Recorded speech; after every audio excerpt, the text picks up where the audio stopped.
Hey lovelies! Come a new year, I always find myself craving something fresh and flavorful, but also really simple to make, which is why I'm so excited to be partnering with Impossible Foods to share these absolutely delicious Korean rice bowls that my family and I just can't get enough of right now. This recipe is a tasty twist on a classic Korean beef dish using Impossible beef made from plants. This versatile plant-based beef cooks, bakes, and grills just like traditional beef and can be swapped into any of your favorite recipes. Plus, it just happens to taste incredible. So the first step in preparing this delicious dish is mixing up our sauce. So to start, in my bowl, I have got some tamari, which is just basically gluten-free soy sauce. You could definitely use soy sauce if that's what you have on hand. To that, I'm going to add a few tablespoons of brown sugar. I'm also going to be adding a little bit of tang to this with some rice vinegar. I've got a little bit of nuttiness with some sesame oil. Keep in mind with sesame oil, a little bit goes a long way, so I'm only using about a teaspoon in this recipe. And then for even more incredible flavor and just a touch of heat, I'm also going to be adding gochujang, which is a traditional Korean red chili paste. You can usually find this in the international aisle at most supermarkets. If you do have trouble finding it, you could swap in something like sriracha here and still get that same flavor, but the gochujang is definitely the traditional way to go. Finally, I'll go ahead and add some freshly grated ginger to this as well. And then I'm also going to grate in some garlic. Now you could also add minced garlic to this instead, but I find grating it is just super easy and saves me the trouble of chopping it. Once all of that tastiness is in my bowl, I'm just going to give it a quick whisk until it's well combined, and then I'll set it aside while I get to work on cooking up my Impossible beef.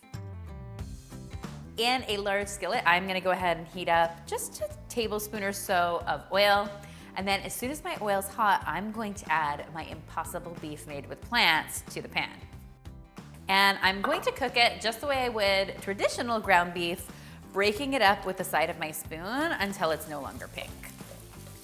Now, if you've never cooked with Impossible beef before, you'll probably be amazed at how much it looks and cooks just like traditional ground beef.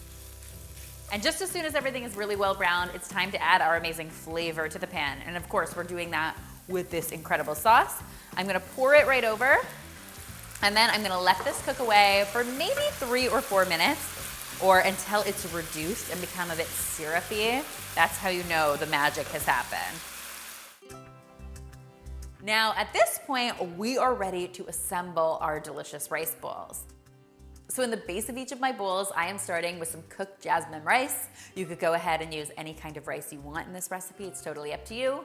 Next, to add a little bit of crunch and some color here, I'm going to pile on some sliced cucumber, and then I'm going to top all of that with my absolutely delicious Korean-inspired beef. I'll finish this off with some sliced green onion and some sesame seeds, and these bowls are ready to be enjoyed. Oh my gosh, guys, it looks so fresh. It smells amazing. Now it's time for a taste, the most important part. It's so good. The flavor is absolutely incredible. It's a little bit of heat, a little bit of sweet, and a whole lot of savory. There's so much to love about this. You can enjoy it right away, or you can store it in the refrigerator for 3 or 4 days. It meal preps beautifully, making it perfect for both dinner and then lunch the next day. Guys, I hope you love this recipe as much as I do and that you will give it a try for yourselves.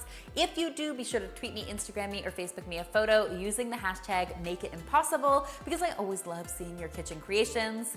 Thank you so much to Impossible Foods for sponsoring this video. Remember, you can find the full written recipe on my website, thedomesticgeek.com, or linked in the description box below. And finally, if you haven't already, be sure to subscribe because there is lots more deliciousness where this came from.